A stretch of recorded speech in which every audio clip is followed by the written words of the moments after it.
Hello and welcome back to part 3 of my tutorial series. This time around we're going to be focusing on the line art as well as hopefully placing in the flat tones, or basically the colors. We're not going to do any shading. That should be next video.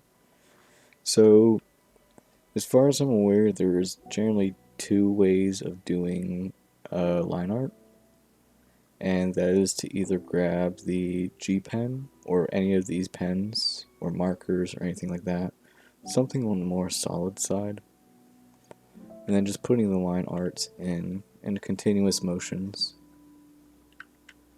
The other way is going to require a bit of a special brush that you can make right here, right now. It's not too complicated to make, and I'll show you how to do that right now. So what we want to do is go into the airbrush tools.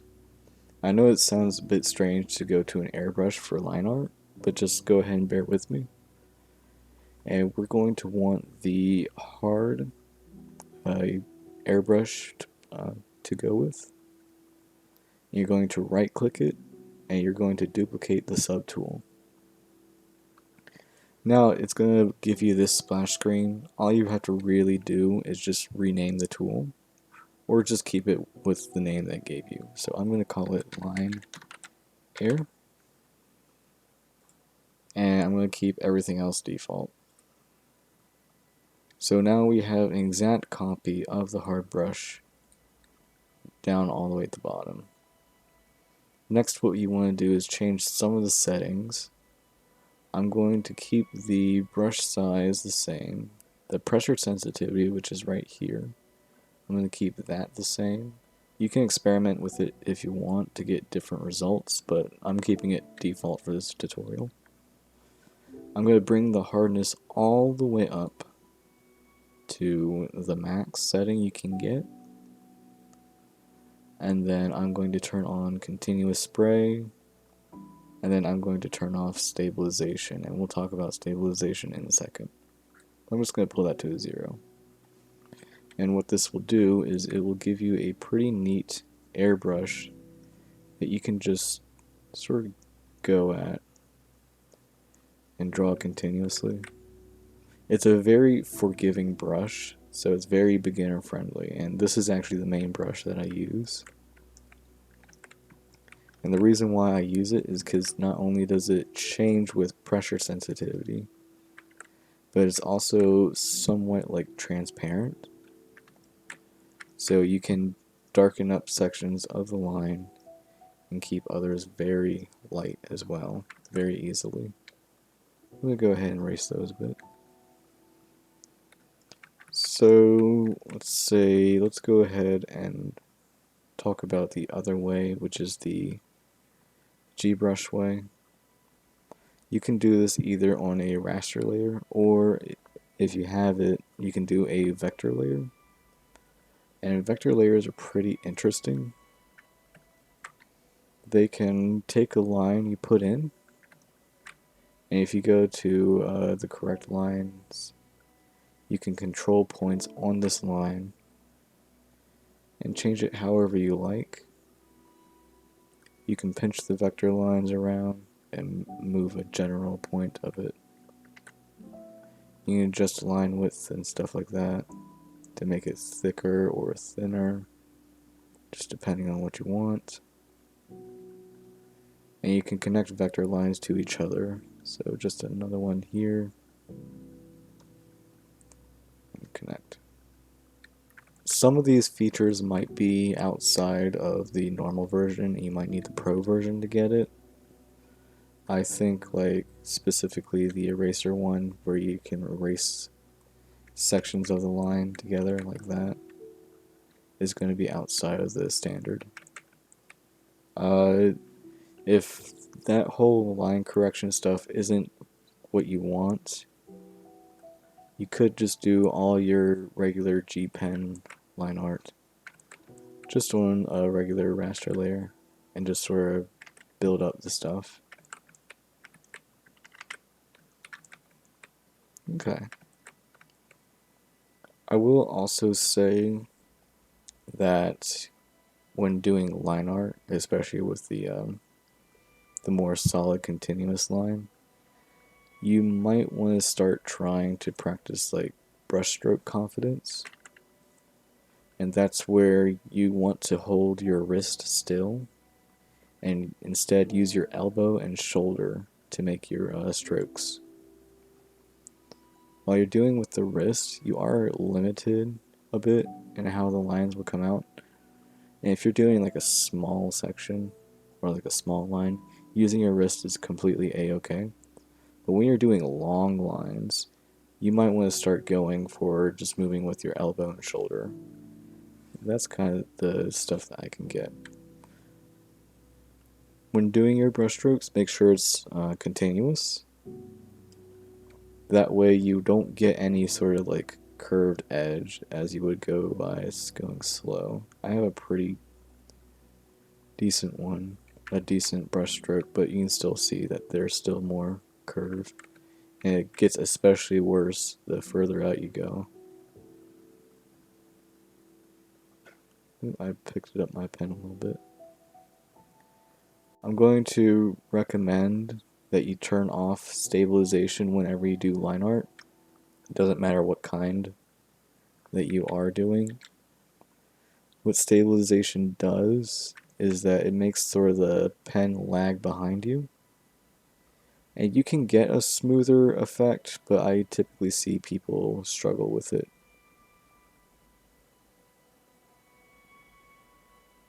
Not only that, but it does take the art process much longer. You might not get the smoothest lines that you might think you get. So I always keep my stabilization all the way at 0. Plus it's a great way to practice brushstrokes. I might in the future release a tutorial video explaining like more in detail about brushstroke confidence and like some exercises you can practice. But for now, I'm just going to focus on doing the line art for the face and the rest of the stuff. So for this face, I'll go ahead and do the airbrush one, because I like this face the most out of the two that we made. And I'm pretty much familiar with this method. So what we want to do is make a sort of a new layer on top of the old one. And we want to take the rough sketch and lower it down to an opacity that you're comfortable with. I like 32. And all you're really going to do is just pick a point where you want to start. It doesn't really matter. And then just sort of gently start brushing in the line. Just be really consistent about this one. While this is like really forgiving in terms of line art, and it will leave a really cool design, it can be a bit on the tedious side, but I think it's pretty well worth it. So just like that. I will say this style of line art is not too great for drawing long lines or straight lines, in my opinion. You might be able to get different results, but things like mechanical objects and mecha kind of stuff, I tend to struggle with this kind of airbrush. Anything that's like artificial. If you're drawing an organic thing, you will tend to have a better time rather than the G pen brush, at least in my opinion. But you can see what I'm doing. I'm just sort of tracing over the rough sketch. And whenever the lines intersect with each other, it's a good idea to thicken it up a bit. Just like that. To give this sort of effect of like mimicking shadow.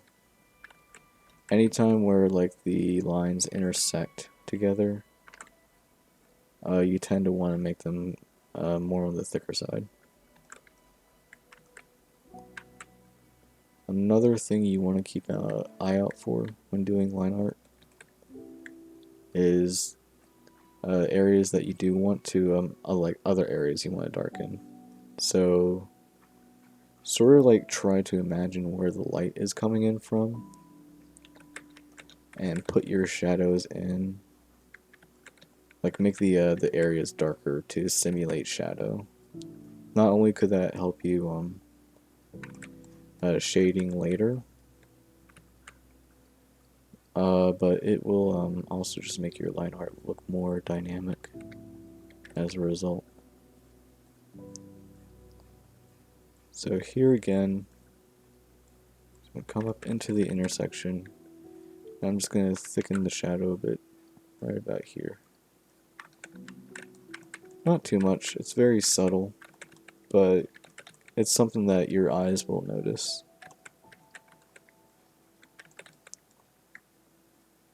Go across. And like that.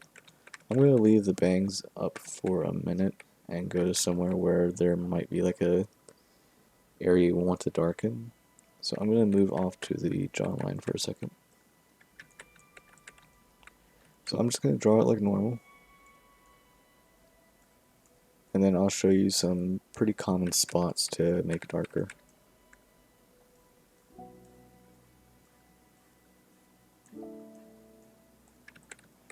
Just like that. And of course, don't be afraid to go back in the eraser and just sort of like correct any mistakes that you've made.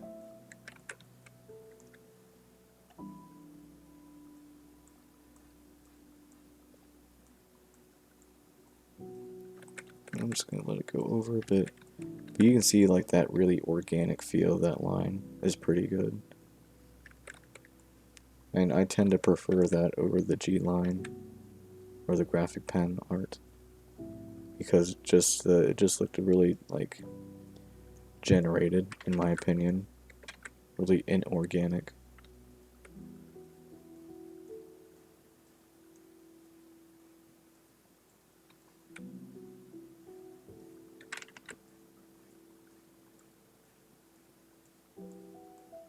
I will say, when you are doing your line art, you're probably going to be realizing that you're going to be keeping your fingers on both the control button and the Z button on your keyboard. This is probably one of the more tedious exercises in artwork, and you will be undoing a lot in order to get the line you want, especially if you're doing the sweeping motion. Not so much this way. I'll bring down the neck a bit.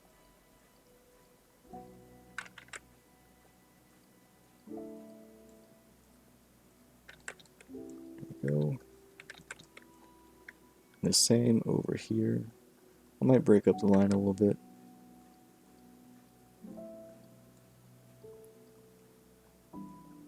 And there we go. I went a little over, but that's okay. Okay. So, back to what I was saying about spots that can be darker. So, like in this corner right here, the jawline is going to be hanging over the neck and is going to cast a shadow likely. Especially if the sun is coming in like from right over here. So let's go ahead and just take these corners and just sort of start darkening them in a bit.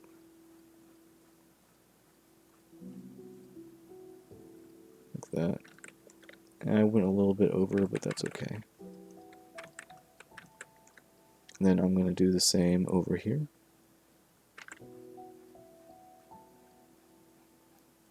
And just darken it a bit.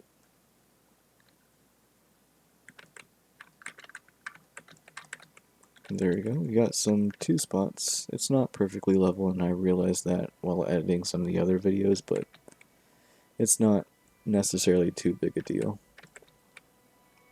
And the next, it's usually more of a stylistic choice. You can get this sort of like this shape down here below the chin,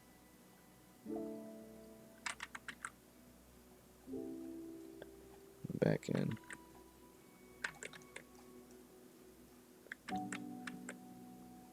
And you can fill it in either with the fill bucket or just manually put it in. It just depends on how you want to draw it. I'm gonna fill it in, just more or less as a stylistic choice.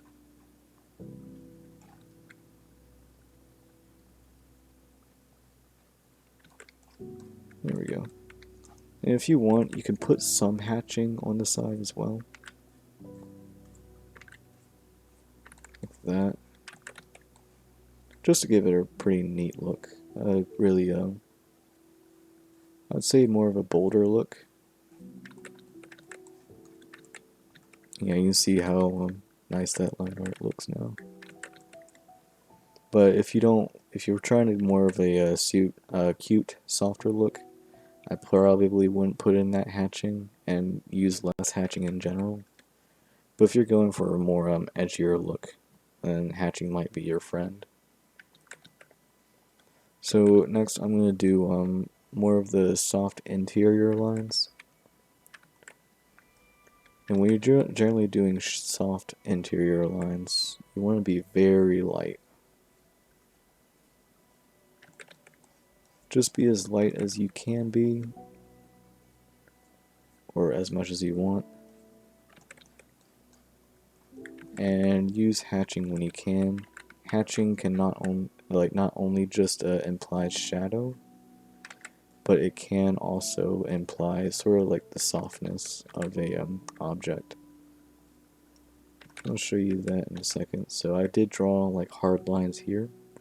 But what I'm going to do next, what I'm going to do instead is I'm just going to do some hatching down along the neck. And they're just going to be really soft, continuous lines. A little bit more down. Just like that. And you can always just turn off the rough layer to see what your lines look like so far. Just to make sure everything looks nice and clean. Like, for me personally, I probably will darken up these lines a bit.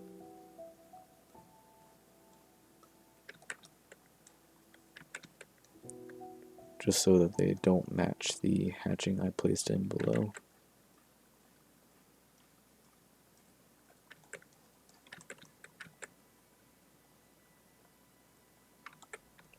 So yeah, that looks pretty good. And you're just sort of gonna keep that concept with you as you go throughout the entire image. I might do a little bit more, and we'll see how that goes.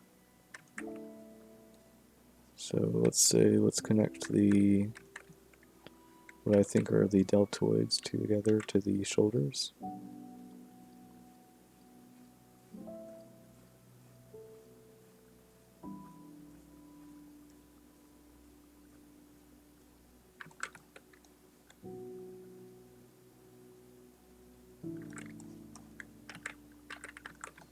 And I'm going to go a bit darker here at the bottom.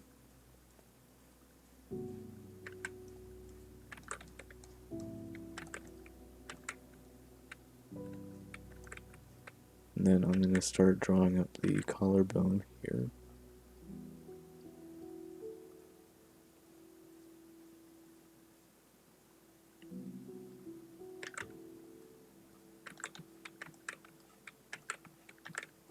And this curves a bit, so I'm just going to go at this angle.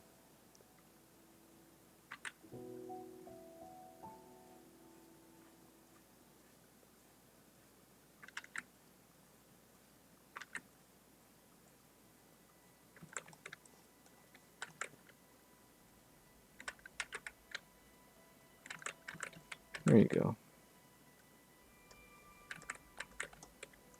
And I'll just finish this part right here.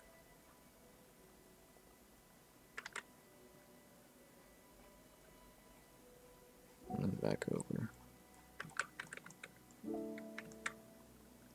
Might thicken up this part a bit. This looks like a spot I could thicken. And take off a little bit right there. Again, this is really going to be tedious part of the drawing process. So I'm probably going to speed up this part of the video. That way I don't waste too much of your time because I'm already at 20 minutes.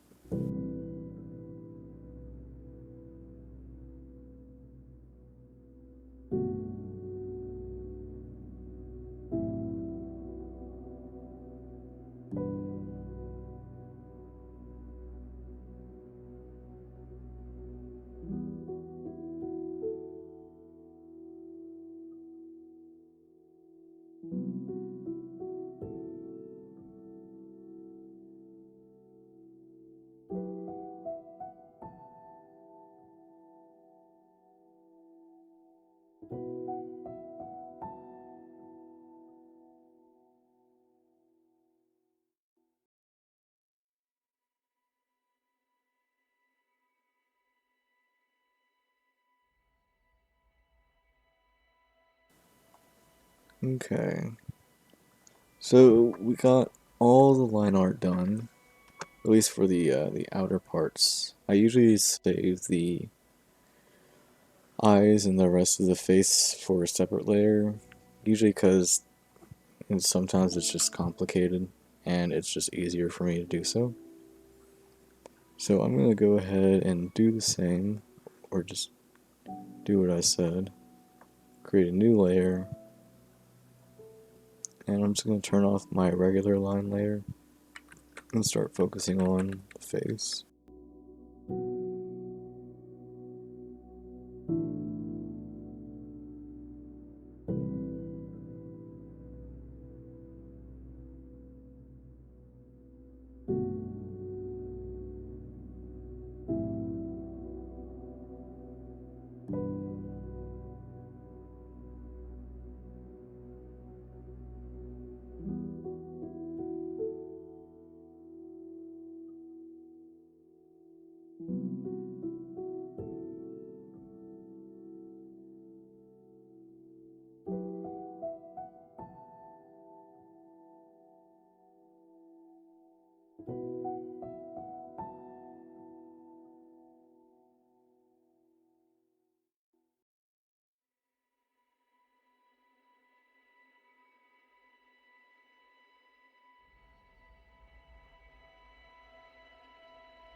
Okay, that should be everything for this. So once you got your line art done, go ahead and merge the layers. If you did, do it separately. You don't have to, but that's just what I did. I think I did forget, yeah, I did forget a little piece right here. That's fine. We'll go ahead and just add that in. Just a little bit there. There we go. So once you're done, go ahead and just rename this. I'm going to call this lines 1. The only reason why I'm putting the 1 there is because I have 2 examples to go over. So that was the whole airbrush part. It did take a bit of a while. I think that took me about roughly 30 minutes just to do that. So I'm going to show you the standard way of doing it, which is the G pen way. So I haven't named this one actually, so I'm just going to call this 3/4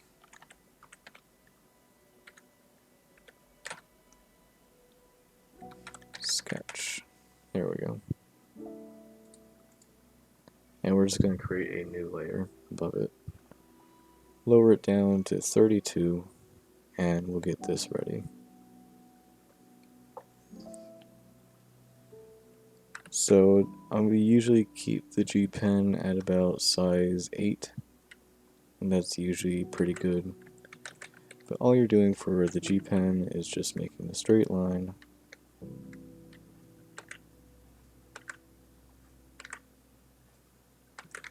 and going to where you want it to be. I'm going to do this all on the raster layer, and I'm not going to do any sort of like a line correction or anything like that.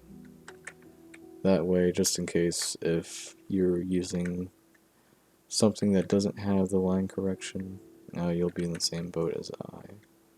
But you can see, all I'm doing is just sort of like going with the line.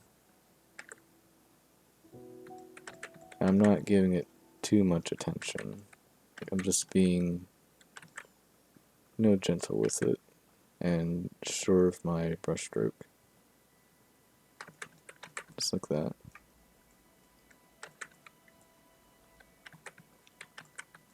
If you do have trouble with it, then yeah, go ahead with the raster stuff if you can. If not, it's just something that takes practice. And keep that hand and finger on the Control Z buttons, or whatever it was that you hotkeyed any undo buttons to on either your keyboard or your tablet.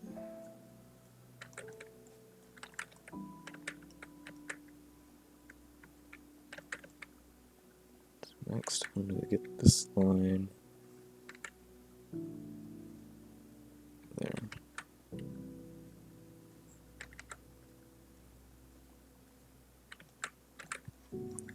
It's all still really just the same. Keep the areas that you want thin to be thin. Keep the areas that you want to be dark, dark. And then just sort of like add in stuff. Like if you want the hatching there, you can just put it in. Right there. It's definitely a more bolder look, in my opinion. And this is how I used to draw. I just don't like it anymore. And I've moved on to different things. But if this is the way you want to go, then yeah, go ahead. You'll also notice that this is probably a lot faster. Whereas this probably would have taken me like 5 minutes. This is now taking me like maybe like 2.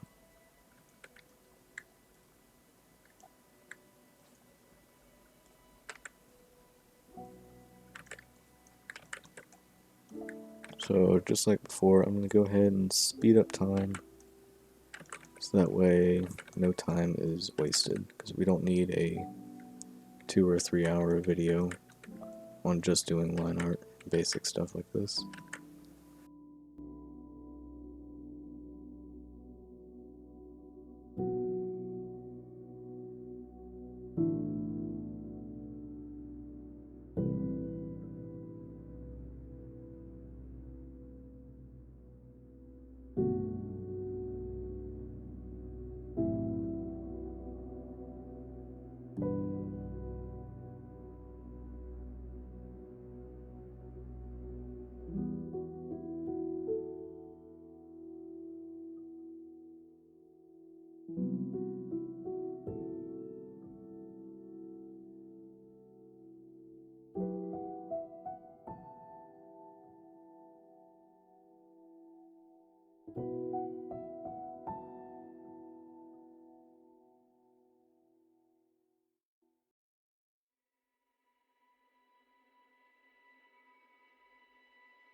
Okay, so I think that's about it for that.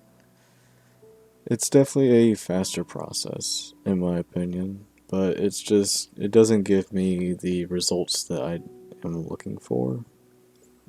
Again, if it's something that you want to use, feel free to do so. Just remember to keep your stabilization off, that way you don't have anything that will like confuse you or anything like that. But that should be it. What we're going to do now is just like before, we're going to merge the layers. And we now have 2 completed line arts. I'm going to call this lines 2. And there we go. So I'm not going to go over the flat tones in this video. I've already spent a lot of time doing the line art. It took a lot longer than what I was expecting. But what I will do instead is sort of just prep for it. So you don't have to do this, but I would recommend doing it. I would create 2 new layer folders. I'm going to name one head on. And name the second one 3/4. I'm going to move the sketches down here because I don't really need them. I'm going to put line 1 into head on. I'm going to close the folder and turn it off. And then I'm going to do the same with lines 2. I'm going to put that in the 3/4 folder. Close it and turn it off. So now we have everything in our separate folders. And then I'm going to expand both. And inside the folder, I'm going to create 2 extra folders. And I'm just going to call this colors 2. I'm going to call this folder colors 1. So now we are prepped and ready to go if we did want to go for that, but I'm going to save the flat tones for another video. So thank you for watching. I hope you'll get to see the rest of this series. I'm going to keep working on it. Just be sure to practice a bit. If I think I will put up a video sort of going over basic exercises to help increase like brushstroke confidence. But if I don't, there's plenty of videos on YouTube as well that will show you some exercises to practice. But yeah, other than that, I will see you next time. Thank you.